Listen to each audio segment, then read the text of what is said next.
at this funeral. The eulogy is being done by Al Sharpton.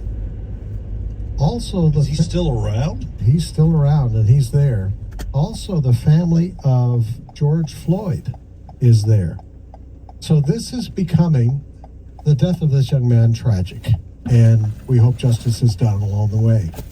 But there has been a deliberate effort now to turn this into, by the left, another example, they say, of how desperately police reform is needed. It was very interesting this morning on Fox and Friends. Dr. Trey Penny, he's president of the National Fallen Officer Foundation. He's talking about the circus that this is turning into by the left over alleged need for police reform. Cut number 6. I'm disgusted that the White House would exploit this family's pain at the expense of law enforcement. And law enforcement are the only ones out in these communities trying to keep the community safe. So we don't want to run off our police officers. We need our officers there to protect these communities. And the bottom line is, if we continue to allow them to push this George Floyd bill through, they're gonna render law enforcement ineffective. Law enforcement is gonna face higher rates of criminal prosecution, have to defend themselves civilly against civil litigation, and most importantly, the DOJ is gonna plant a stake in every law enforcement agency across this country, and police officers won't be able to do anything. Yeah. Who was that? His name is Dr. Trey Penny. He is a former police officer, but also he is now president of the National Fallen Officer Foundation. He is African American, and he is disgusted with what this is turning into. I don't. Anyway, so Reverend Sharpton is doing the eulogy. Is that what you said? Yes. He doesn't even know the young man or his family. Yeah, but that's not the point here, and that's what we're talking about. This from New York. This race baiting. That the point is to have someone high profile turn this into a part of the narrative that cops need to go. These were 5 black officers. 2 of these, wasn't there something in particular about 2 of these officers? Tony Perkins on Washington Watch on AFR last night, the last part of his program, was talking about this, what happened in Memphis. He said 2 of the 5 police officers who have now been charged came onto the police force with known felonies. They were convicted felons. But Tony Perkins was trying to make the point, who's also a former police officer, he's making the point that under reform, and also of the fact that a lot of people don't want to be police officers anymore, they're having to lower the standards in order to try to bring up, I think Tony said that Memphis is down about 500 police officers already. So in order from people quitting. From people quitting. People taking early retirement. Right. That's what they're saying. But he says 2 of these 5 were convicted felons when they were hired to be police officers. I'm just going to say, now I'm ignorant of obviously of the hiring policies and the regulations in Memphis, okay? But I thought if you're a felon, you can't even have a gun. Okay, so would you be a police officer? But to Tony Perkins's point, we've been saying this since the George Floyd riots and the aftermath of the George Floyd death, that if you're not careful, you are going to drive out your most experienced and your most qualified police officers. You're going to have to fill those roles somehow. Maybe this is what Tony's talking about. Maybe this is a part of the fallout of losing the quality guys. There's no police reform that would have stopped what happened to Tyree Nichols, right? Yeah. Well, what in that situation that would police, quote, reform, whatever it is? How about this? Let's don't beat the guy to death. Yes. How about that for reform? Right. You don't need reform. I don't know. That's just, to me, that's code for we don't need police. And it seems to me part of the narrative that the whole country is irreparably racist. Because even black people. Yes, I saw. Black cops. Did we play this? I saw I thought it was on MSNBC. Well, wherever Don Lemon is he's CNN. Still CNN. This is CNN. He was interviewing someone. It might have been Eric Adams of New York City, is interviewing someone, and the comment was made, I think it was Eric Adams, that what these 5 black police officers did was still a part of racist police forces. That their mentality, did you guys see this? Yes. Their mentality was shaped by the racist policies and the racist ideas of the police department.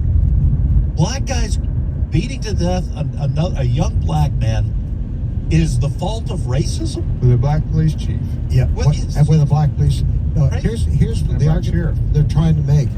Lawmakers, this is the Don Lemons of this world, they're Yeah. trying to say that lawmakers are mostly white people, and they haven't done enough to do police reform. Well- Therefore, they're responsible for what happened to this young man's face. I don't think anybody's buying that, fellas. They're trying to, I guess that's what Sharpton will try to do today. I'm not sure why he's in Memphis exactly. It has nothing to do with the racism. That's his thing.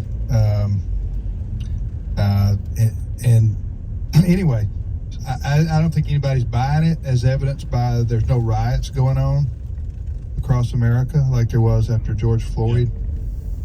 And secondly, there's no riots going on because it's cold. Right. That's another thing. Rioters don't get out Yeah, very much in bitterly cold weather. right. The conviction stops. Conviction to find that new flat screen at the store free stops when Yeah, it gets to be 22 degrees and Right. wind chill factor. Yeah. We need to stay home. So there's just I'm disturbed, I guess, a little bit that the family here seems to be allowing their son's funeral to be politicized. Be right back. And we have said this many, many times. I'm just going to say it again so no one will misunderstand what we're saying. Yes, improve the relationship between the police force and the minority community. Yes, make sure your police officers are well trained. When someone refuses to get out of the car or somebody refuses to hand. Okay, but I also want to say to all young people, whether they're people of color or they're white or whatever, or they're Asian, okay? When the policemen say, get out of your car, get out of your car. When they say, I want to see your driver's license. Listen, I've seen a lot of white people doing this. I've seen videos of people saying, I don't have to give you my driver's license. Yeah, you do. So if the police officer says, give me your driver's license, give him the driver's license. Ratchet down the confrontation on both sides. There's plenty we can do to make things better. But this idea of let's get rid of the cops and turn it over to social.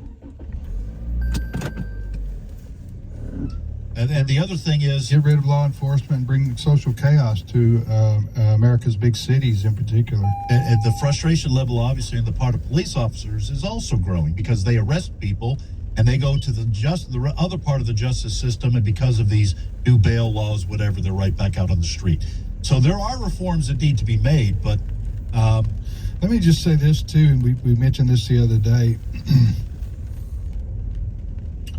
What a lot of these so-called social justice warriors, the BLM, Antifa, what they want and what they say is best for the black community in inner city America in particular is the worst thing.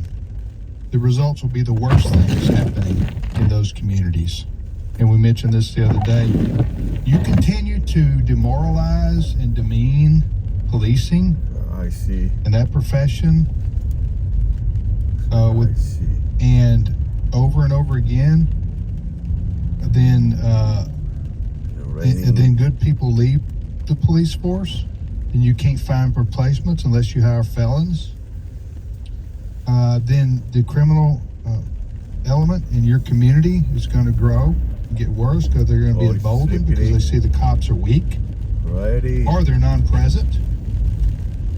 And so, and add that to the fact that in a lot of these big cities, these district attorneys don't enforce the laws. You've entered a death spiral. right. and it's only going to get if you're going to join those who say, you know, you're going to go after the police all the time, then you're going to, not that they don't, these 5 police officers deserve condemnation, and they deserve you know, the charges. Well, now they'll have their day in court, so I can't adjudicate that, Right. their guilt or innocence, or what level of responsibility they have for the death of this young man.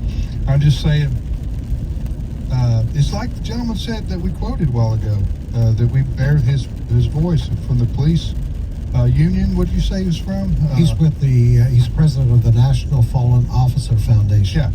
Yeah. So you're going to have a death spiral for big city America, because people are going to be scared. So if they can get out, they're going to get out. If they can't, businesses are going to shutter and leave. That's happening. And when they do, your tax base goes down. People who have money and can buy a house out in the suburbs or 50 miles away from town, they're out of there. Right. And they're going to leave you. So that's going to leave you a dystopia in these inner cities in America, and that's what we're seeing. So I just say, better be careful before you sign up for, you know, social justice. That's a code. You better watch that. That's a code for being anti-police in many ways. Yeah.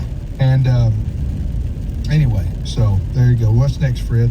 All right. We got 1 minute. Yeah, we got 1 minute left.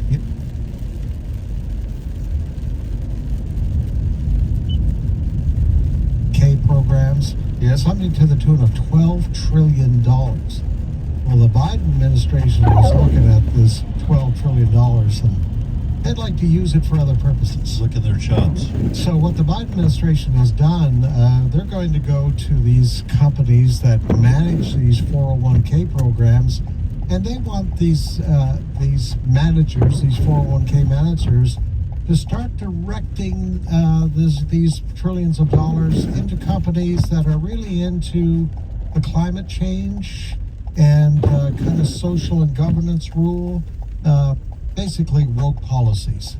And there's a lot of concern amongst Republicans, and Democrat Senator Joe Manchin is joining them to try to put a stop